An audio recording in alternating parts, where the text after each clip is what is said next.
पूर्व सांसद श्री अशोक वाजपेयी जी, इस कार्यक्रम के संयोजक श्री बैजा बहादुर पाठक जी, आज के इस दिवस के कार्यक्रम में उपस्थित सभी लोकतंत्र के हमारे वरिष्ठ सेनानीगण, भारतीय जनता पार्टी के सभी पदाधिकारीगण और उपस्थित बहनों और भाइयों,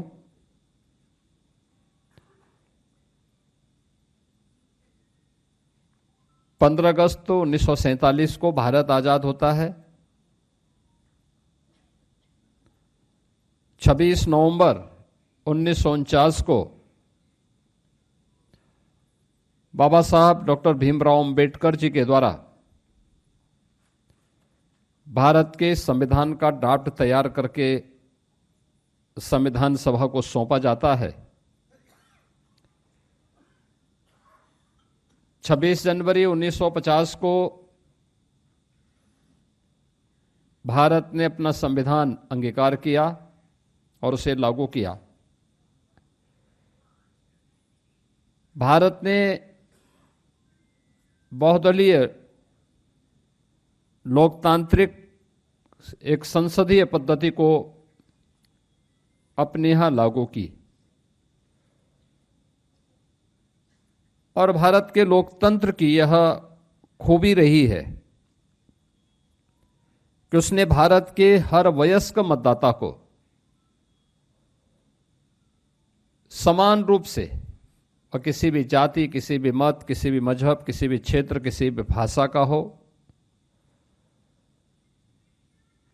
वयस्क मतदाता है तो समान रूप से सबको अपना एक मताधिकार की पूरी स्वतंत्रता दी। भारत के संविधान ने प्रत्येक नागरिक के लिए उसके मौलिक अधिकार दिए। भारत का संविधान दुनिया का सबसे बड़ा संविधान माना जाता है। दुनिया का भारत गौरव के साथ कहता है कि हम दुनिया के सबसे बड़े लोकतंत्र हैं और भारत को ही यह गौरव भी हासिल है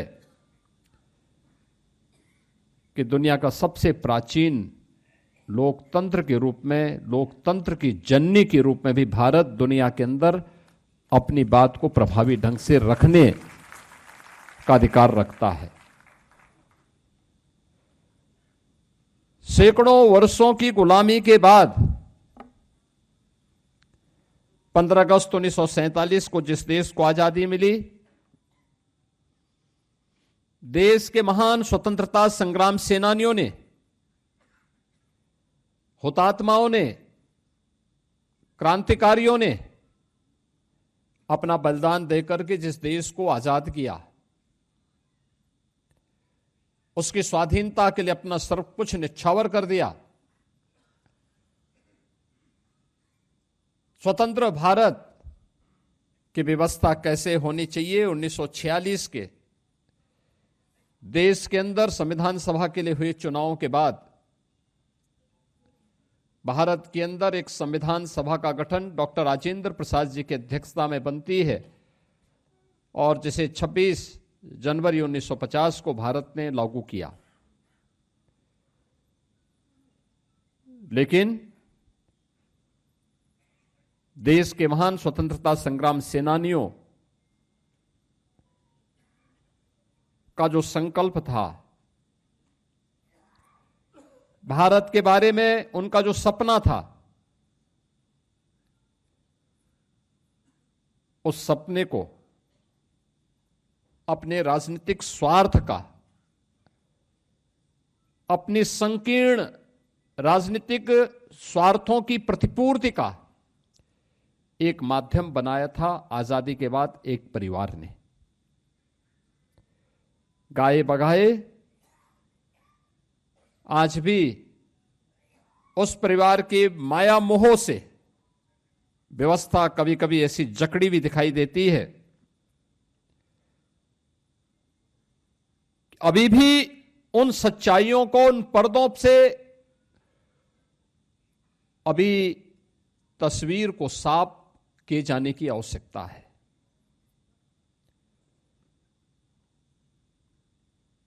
पच्चीस जून की तिथि जिस संविधान के निर्माण को लेकर के, जिस संविधान को लागू करने को लेकर के भारत ने अनगिनत बलिदान दिए थे, जिस लोकतंत्र को लेकर के विद्यार्थी हो या युवा, महिला हो या पुरुष, समाज के प्रत्येक तबके के व्यक्ति ने अपने आप को हर स्तर पर बलिदान देने में, किसी प्रकार का सहयोग देने में किसी प्रकार की कोई कोताही नहीं की। बाबा साहब भीमराव अंबेडकर ने तमाम अपमान सहने के बावजूद अपनी पूरी ताकत के साथ, अपनी पूरी बुद्धिमत्ता के साथ भारत के संविधान का जो ड्राफ्ट तैयार करके भारत के नागरिकों के लिए दिया था, उस संविधान का गला घोंटने में कांग्रेस की सरकार को कोई समय नहीं लगा। प्रश्न ये उठता है कि क्या कोई व्यक्ति देश से बड़ा हो सकता है? जो पाप कांग्रेस ने और तत्कालीन प्रधानमंत्री के रूप में श्रीमती इंदिरा गांधी ने 25 जून 1975 को किया था, अपनी सत्ता बनी रहे। इस देश के क्रांतिकारी नारा देते थे, तेरा वैभव अमर रहे मां, हम दिन चार रहे न रहे। और कांग्रेस ने उस दिन उस संकल्प को कैसे उस संकल्प को चकनाचूर किया कि मेरी सत्ता बनी रहे, चाहे लोकतंत्र रहे न रहे। और यह करके कांग्रेस ने आज ही के दिन 50 वर्ष पहले भारत के संविधान का गला घोंटने का काम किया था। भारत के संविधान का गला, ये भारत के नागरिकों के साथ, हम भारत के लोग का जो संकल्प भारत के संविधान के प्रेम्बल में प्रारंभ होता है, उन लोगों की भावनाओं पर कुठाराघात था। उनके संकल्पों को चकनाचूर करने की एक कुत्सित चेष्टा थी। कैसे प्रेम्बल तक में देर रात्रि में उन्होंने संशोधन करके धर्मनिरपेक्ष और समाजवादी शब्द जोड़ करके भारत की आत्मा पर कुठाराघात करने का कार्य किया था, संविधान की आत्मा को चकनाचूर किया था। ये किसी से छुपा हुआ नहीं। और अफसोसजनक तो ये कि पहले आम चुनाव के बाद बनी हुई तत्कालीन पंडित नेहरू की सरकार से लेकर के लगातार जब भी कांग्रेस को अवसर मिला, कांग्रेस ने बाबा साहब भीमराव अंबेडकर और भारत के संविधान को अपमानित करने का कोई मौका गंवाया नहीं। याद करिए, अभी 2 दिन पहले हम लोगों ने डॉक्टर श्यामा प्रसाद मुखर्जी जी का बलिदान दिवस के कार्यक्रम में भारत माता के उस महान सपूत के प्रति हमें श्रद्धान्वित होने का एक अवसर प्राप्त हुआ था। कश्मीर भारत का हिस्सा बना रहे, एक देश में 2 प्रधान, 2 विधान और 2 निशान नहीं चलेंगे। देश की आजादी के बाद भारत माता की किसी सपूत ने नारा दिया था, वो डॉक्टर श्यामा प्रसाद मुखर्जी थे।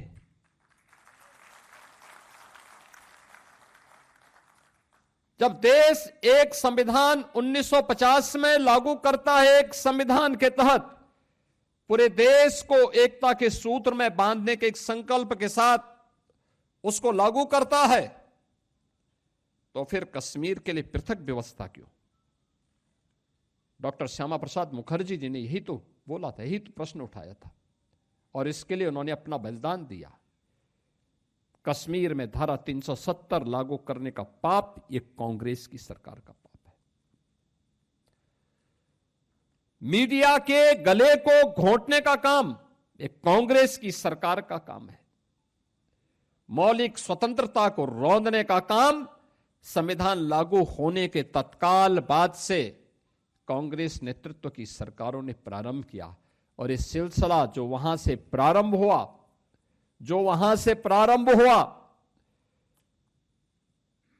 1952 रहा हो, 1975 में उसकी पराकाष्ठा थी, और फिर उसके बाद 1984 में सिखों का कत्लेआम रहा हो, या फिर देश के अंदर जब याद करिए श्री राहुल गांधी के द्वारा देश के अंदर विधेयक की प्रति देश के संसद के फ्लोर में फाड़ी जाती है। ये सभी कृत्य अलोकतांत्रिक हैं, संविधान का अपमान करने वाले हैं, भारत के महान स्वतंत्रता संग्राम सेनानियों की भावनाओं के विरुद्ध आचरण करने वाले हैं। और इस कृत्य के साथ कांग्रेस का इतिहास जुड़ता हुआ दिखाई देता है। बहनों और भाइयों, इतिहास केवल काले अक्षरों का एक समुच्चय नहीं होता है, उसका एक कलेक्शन मात्र नहीं होता है। इतिहास एक प्रेरणा होती है। इतिहास हम सबको एक अवसर देती है गलतियों की परिमार्जन करने का और गौरवशाली क्षणों से प्रेरणा प्राप्त करने का। आज का दिवस भी हम सब आज अगर लोकतांत्रिक मूल्यों के साथ अपने मौलिक अधिकारों के साथ एक भारत श्रेष्ठ भारत को अपनी आंखों से होते हुए देख रहे हैं तो भारत के लोकतंत्र के कारण है। एक सामान्य परिवार में पैदा होने वाला व्यक्ति देश का प्रधानमंत्री और देश का राष्ट्रपति बन सकता है, इसलिए क्योंकि भारत एक लोकतांत्रिक देश है।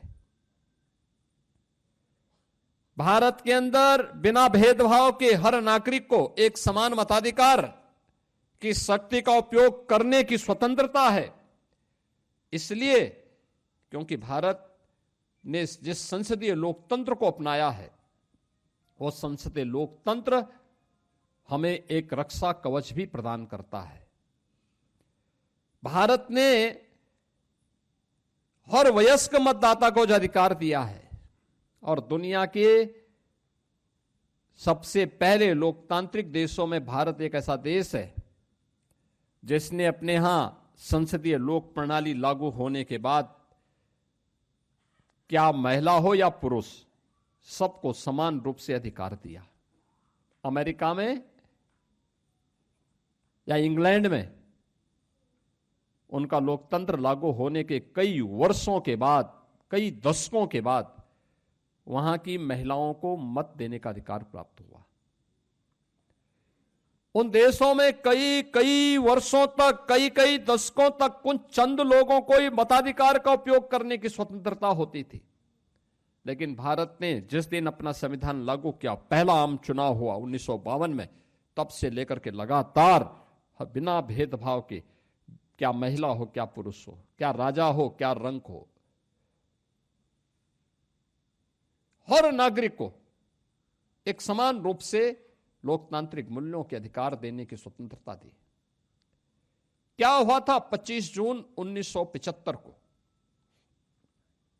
यहां पे अभी आपने मंच पर उपस्थित लोकतंत्र सेनानियों के मुंह से इन बातों को सुना। कुंवर मानवेंद्र सिंह जी हो, सुरेश खन्ना जी हो, अशोक वाजपेयी जी हो, राजेंद्र तिवारी जी हो, देवी दीन पाल जी हो, विश्राम सागर जी हो, रमाशंकर त्रिपाठी जी हो, या आप में से बैठे हुए दर्जनों वे लोकतंत्र सेनानी जिन्होंने उन पलों को जिया है, उनको झेला है और उन परिस्थितियों का सामना करते हुए आज भी अपनी जिजीविका के साथ आप सब अपने उन मूल्यों और आदर्शों के जोड़े जूझते हुए कार्य कर रहे हैं। मैं इस अवसर पर आप सभी का अभिनंदन करता हूं, आपका स्वागत भी करता हूं। कांग्रेस को अपने इस कृत्य के लिए देश की जनता से माफी मांगने की भी मैं आज यहां पे मांग करता हूं। उसे माफी मांगनी चाहिए देशवासियों से, भारत के नागरिकों से, उन दलितों से, वंचितों से, गरीबों से, जिनकी आवाज बाबा साहब भीमराव अंबेडकर की लेखनी के माध्यम से संविधान के अधिकार के रूप में उन नागरिकों को प्राप्त होती है। उन गरीबों से, उन वंचितों से माफी मांगनी चाहिए, जिनकी आवाज को दबाने का काम कांग्रेस ने लगातार किया है, और वे चेहरे आज बेनकाब हो रहे हैं। आपने देखा होगा, समाजवादी पार्टी हो या आरजेडी, अन्य दिनों में इनकी प्रेस वार्ताएं होती हैं, इनके ट्वीट होते हैं।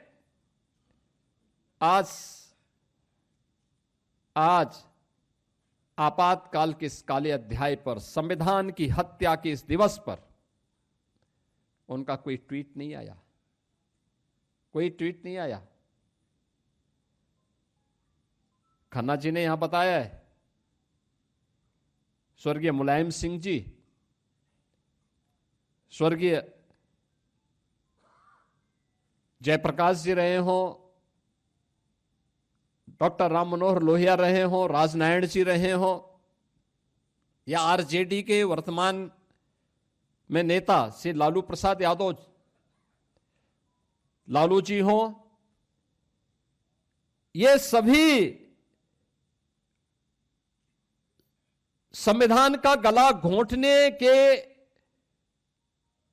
खिलाफ किए जा रहे आंदोलन का हिस्सा थे। अटल जी विपक्ष के वरिष्ठ नेता थे। सरदेय अटल जी, सरदेय लाल कृष्ण आडवाणी जी, सरदेय डॉक्टर मुरली मनोहर जोशी जी, सरदेय राजनाथ सिंह जी, ये सभी वरिष्ठ नेता राष्ट्रीय स्वयंसेवक संघ के पदाधिकारी हों, भारतीय जनसंघ के पदाधिकारी रहे हों, या जनता पार्टी के, ये सभी लोग कांग्रेस के इस तानाशाही पूर्ण कार्रवाई का विरोध कर रहे थे। उसका उन्होंने पुरजोर विरोध किया, यातनाएं भी झेली। लेकिन आज कौन वे लोग हैं जो कांग्रेस के खिलाफ खड़े तो हुए थे, लेकिन अपनी सत्ता स्वार्थ के लिए आज कांग्रेस के सामने ये नाक रगड़ते हुए दिखाई देते हैं। इनका चेहरा भी आज आप सब देख रहे होंगे। ये लोकतंत्र की दुहाई देते हैं, संविधान की दुहाई देते हैं, लेकिन संविधान का गला घोंटने वालों को और बाबा साहब भीमराव अंबेडकर का अपमान करने वालों को अपने गले का हार भी बनाते हैं। ये वही लोग हैं।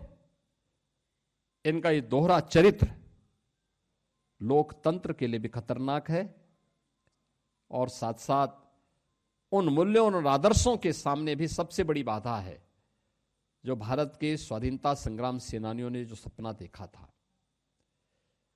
आज का दिन हम सबको उन चेहरों को बेनकाब करने का भी एक अवसर दे रहा है, जिन लोगों ने लोकतंत्र की आड़ में भारत के मूल्यों और आदर्शों को अपने स्वार्थ की बलि चढ़ाने का कुत्सित प्रयास किया। यही तो कांग्रेस करती रही, और आज भी उसी मार्ग पर कांग्रेस हो या समाजवादी पार्टी हो या आरजेडी हो या उनके सहयोगी दल हो, उसी मार्ग का अनुसरण कर रहे हैं। कैसे कांग्रेस ने 25 जून 1975 के बाद लगातार न केवल विधायिका को बल्कि न्यायपालिका और कार्यपालिका के अधिकारों को बंधक बना दिया था। मीडिया जो लोकतंत्र के चतुर्थ स्तंभ के रूप में मानी जाती है। सेंसरशिप के माध्यम से उनकी बिजली काट दी गई। उस समय विजुअल मीडिया नहीं था, सोशल मीडिया नहीं था, लेकिन प्रिंट मीडिया की प्रिंटिंग के मार्ग में कैसे बाधाएं खड़ी करने का प्रयास किया था। जनसत्ता के बारे में कहते हैं, उन्होंने जो अपनी पूरा संपादकीय कॉलम था ब्लैंक छोड़ा था, विरोध में ब्लैंक छोड़ा था। कुछ समाचार पत्रों ने काले पृष्ठों के साथ अपना पूरा ब्लैंक पेपर बाहर बाहर भेजा था, पब्लिक के सामने पहुंचाया था विरोध दर्ज करने के लिए। लेकिन उस समय भी बहुत सारे लोग ऐसे थे जो लोकतंत्र के लिए और भारत के लिए अपने आप को समर्पित भाव के साथ कार्य कर रहे थे। 1 लाख से ज्यादा लोकतंत्र सेनानी गिरफ्तार हुए थे, सैकड़ों पत्रकार गिरफ्तार हुए थे, अधिवक्ता गिरफ्तार हुए थे, समाज के अलग अलग तबके के लोग, क्या चिकित्सक, क्या शिक्षक, क्या अधिवक्ता, क्या किसान, क्या नौजवान, क्या विद्यार्थी, क्या महिला, क्या पुरुष, इन सभी ने बढ़ चढ़ करके लोकतंत्र को बचाने के लिए अपनी पूरी ताकत लगाई। और आज उसी का परिणाम है कि भारत का लोकतंत्र फिर पूरी बुलंदियों के साथ आगे बढ़ रहा है। और अब तो बुलंदियों के साथ क्या, भारत, जब हम काले अध्याय, देश के संविधान को कलंकित करने वाले इस अध्याय के 50 वर्ष पूर्ण होने पर इस संगोष्ठी का हिस्सा बन रहे हैं। बहनों और भाइयों, बहुत सारे प्रश्न हम सबके सामने हैं। और प्रश्न वही, क्या उस कांग्रेस को, उस समाजवादी पार्टी को, उस आरजेडी को,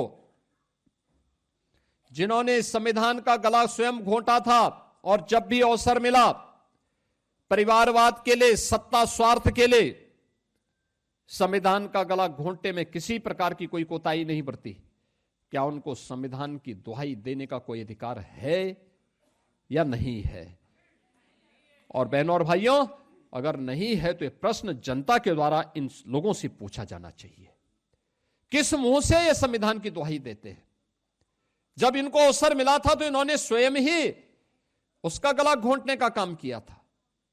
लगातार बाबा साहब भीमराव अंबेडकर के संकल्पों को तुषारपात करते रहे, लगातार ये लोग उन कृत्यों को करते रहे। और आज ये लोग बाबा साहब भीमराव अंबेडकर की या संविधान की दुहाई देकर के आंखों में धूल झोंकने का काम करते हैं। हमें इनको एहसास कराना चाहिए कि नहीं, सच्चाई ये नहीं है। सच्चाई ये है कि जब भी कांग्रेस को, आरजेडी को, समाजवादी पार्टी को या इन लोगों को जब भी मौका मिला, इन्होंने लोकतंत्र के गले को घोंटने में कोई कोताही नहीं बरती। बहनों और भाइयों, आज का दिन हम सब के लिए संविधान बचाने का एक दिवस के एक संकल्प के रूप में है। देश के महान स्वतंत्रता संग्राम सेनानियों के संकल्पों से प्रेरणा ग्रहण करने का एक अवसर देता है। भारत के 144 करोड़ लोगों के उन संकल्पों को आगे बढ़ाने के लिए प्रधानमंत्री मोदी जी के नेतृत्व में एक भारत श्रेष्ठ भारत की जिस परिकल्पना को साकार करने के लिए आज हम काम कर रहे हैं, उन मार्गों का अनुसरण करने का यह दिवस है। आज के इस अवसर पर ये जो लोकतंत्र सेनानी यहां पर आए हैं, इन्होंने उस समय जो कुछ घटित हुआ था उसके बारे में अपने शब्दों से यहां पे अवगत कराने का प्रयास किया। और हमारी भी इच्छा थी आज का दिवस मुख्य रूप से जो उस अभियान का हिस्सा थे उनके मुख से ये बातें आज की पीढ़ी सुने, उस वास्तविकता को अवगत कराएं, कैसे कैसे प्रताड़ना हुई थी। यहां पे जो बोल रहे थे तब भी उन लोगों ने बड़ी सात्विक भाषा में अपनी बातों को कहा, लेकिन उससे भी कठिन दौर से लोग गुजरे थे। और मैं चाहूंगा कि आप जितने लोग आए हैं, बाहर जो एग्जीबिशन लगी हुई है उसको जरूर देखें, उसको जरूर देखें। हमें आने वाली पीढ़ी को बताना पड़ेगा कौन लोग हैं जो देश के साथ धोखा करने वाले लोग हैं, कौन लोग हैं जो संविधान का गला घोंटने वाले लोग हैं, कौन लोग हैं जिन लोगों ने बाबा साहब भीमराव अंबेडकर के सपने को चकनाचूर करने का काम किया था। और आज वही लोग फिर से प्रमाण पत्र लेकर के अपनी साफ गोई के बारे में देश के सामने एक नया चेहरा लेकर के अपने आप को प्रस्तुत करते हैं। हम सबको इससे सावधान होने की आवश्यकता है। आज के इस अवसर पर मैं सभी लोकतंत्र सेनानियों का हृदय से अभिनंदन करता हूं। उत्तर प्रदेश के अंदर जो हमारे लोकतंत्र सेनानी हैं, इन लोकतंत्र सेनानियों की स्थिति को देखते हुए हमने पिछली बार जब मेरे सामने प्रस्ताव आया था, हमने उनकी मासिक पेंशन की राशि को बढ़ोतरी की थी, और इस बार हम उनको घोषणा कर रहे हैं कि उनको कैशलेस उपचार की व्यवस्था उनके और उनके परिवार के सदस्यों के लिए हम लोग इस अवसर पर प्रदेश के अंदर लागू करेंगे, जिससे उनको इसकी सुविधा का लाभ प्राप्त हो सके।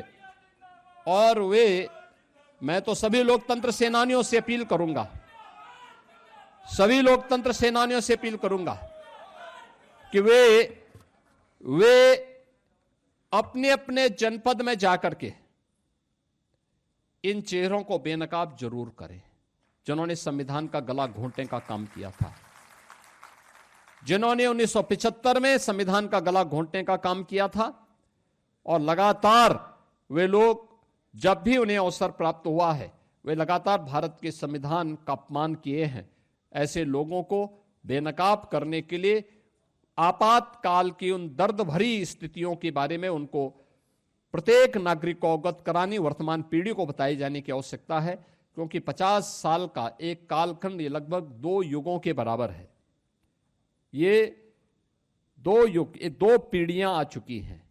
इस पीढ़ी को, वर्तमान पीढ़ी को इसके बारे में अवगत कराई जाने की आवश्यकता है, जिससे ये बातें आने वाली पीढ़ी तक पहुंच सके और आने वाले समय में किसी में भी कोई भी ये दुस्साहस न कर सके कि भारत के संविधान का गला घोंट सके। इन्हीं शब्दों के साथ आप सबके सुखद और मंगलमय जीवन की कामना करते हुए मैं अपनी वाणी को विराम देता हूं। धन्यवाद। जय हिंद।